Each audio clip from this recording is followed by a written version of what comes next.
Hello! Welcome to a space that is equal parts magical kingdom and barely contained riot. The classroom. If you're a new teacher, you've probably discovered your meticulously planned lesson on, say, the structural integrity of the Noble Suspension Bridge can be completely derailed by a single errant pencil being launched into the ceiling. It's a place where tiny humans with enormous feelings and even bigger questions collide. And your job is to somehow, amidst the beautiful, terrifying chaos, shepherd them toward understanding. It feels impossible, right? Like trying to conduct an orchestra where half the musicians have just discovered that their instruments can be used as water guns. But here's the secret. Managing this chaos isn't about having an iron will or a voice that can shatter glass. It's about having a toolkit, a collection of small, almost invisible strategies that create a foundation of order and respect. These aren't grand theories of pedagogy you learn in college. They are on the ground in the trenches, oh my gosh, it actually worked hacks.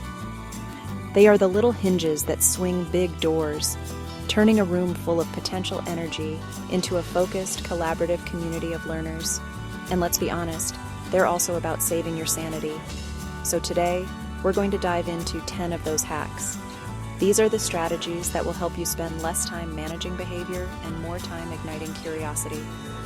So you've got your classroom rules beautifully laminated and posted on the wall. Be respectful, be responsible, be ready to learn. The problem is that a rule tells a student what the ideal state is, but it doesn't tell them how to achieve it.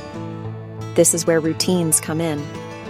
Routines are the step-by-step choreography of your classroom. They are the muscle memory that guides students through the hundreds of tiny transitions that make up a school day. Instead of just saying, "Be ready to learn," you create a routine for it. Walk in silently. Place your homework in the blue bin. Put your backpack in your cubby. Pick up the daily warm-up sheet. Begin working at your desk. You don't just explain this once. You practice it the way a sports team practices a play. Over and over, resetting and refining until it becomes completely automatic. You do the same for asking for help, transitioning from math to reading, packing up at the end of the day. By teaching the how, the what of your rules takes care of itself. Your classroom is a complex ecosystem, and your attention is the sun. Whatever you shine it on will grow. It's incredibly tempting to let your attention be drawn to the negative, the student talking out of turn, the one slouching, the two in the back trading Pokemon cards. When you call out that behavior, you inadvertently make it the star of the show. Suddenly, everyone's attention, including yours, is focused on what's going wrong. The alternative is to become a sportscaster for the behavior you want to see. Instead of saying, "Stop talking, Kevin," scan the room and find someone doing the right thing. I love how Maya raised her hand to share her thought. I can see that Michael is already on question 3. That's fantastic focus. This does 2 powerful things at once. First, it gives positive reinforcement to the student who is on task, making them more likely to repeat that behavior. Second, and more importantly, it provides a clear, real-time model for every other student in the room. It gently and effectively steers the entire class toward that desired behavior without a single moment of confrontation.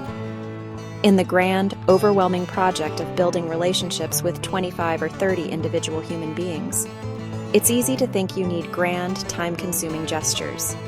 You imagine long, heartfelt conversations with every student, then realize that's mathematically impossible. Trust is built in small, consistent moments of connection. This is the power of the micro check-in. It's a tiny, deliberate interaction that says, "I see you, and you matter to me," and it can happen in 10 seconds. The perfect place for this is at the threshold of your classroom. As students enter, instead of just monitoring the hallway, you make it a point of connection. "Hey, how was your weekend? How's your day going so far on a scale of 1 to 5? Cool shoes." It's not about having a deep conversation, making eye contact, using their name, showing a flicker of genuine interest in them as a person. These tiny daily deposits build a foundation of trust incredibly fast. When a student knows you care, they're far more likely to trust you when you correct behavior or push rigor. As a new teacher, your instinct is often to project, You believe that to command a room, your voice needs to be loud, firm, and unwavering.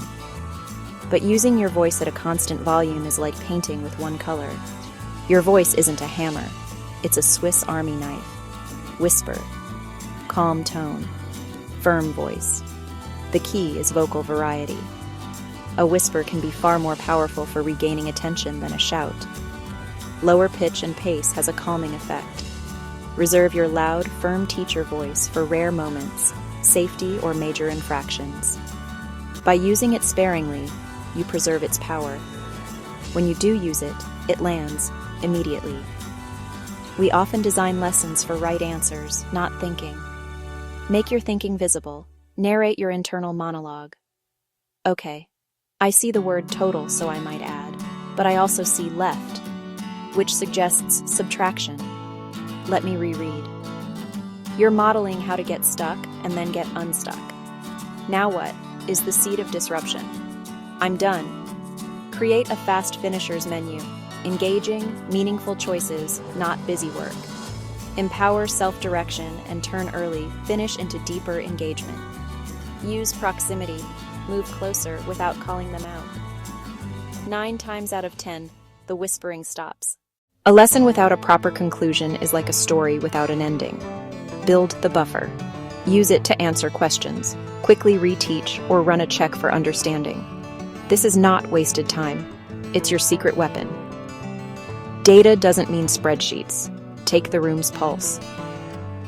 One question. What's the one thing you're still confused about? 30 seconds later, you see the whole class's understanding. Thumbs up, down, sideways. Or a one-question poll. End with a simple, consistent closing ritual in that buffer. A 1-minute paper, the single most important thing learned today. Or a turn and talk with one takeaway.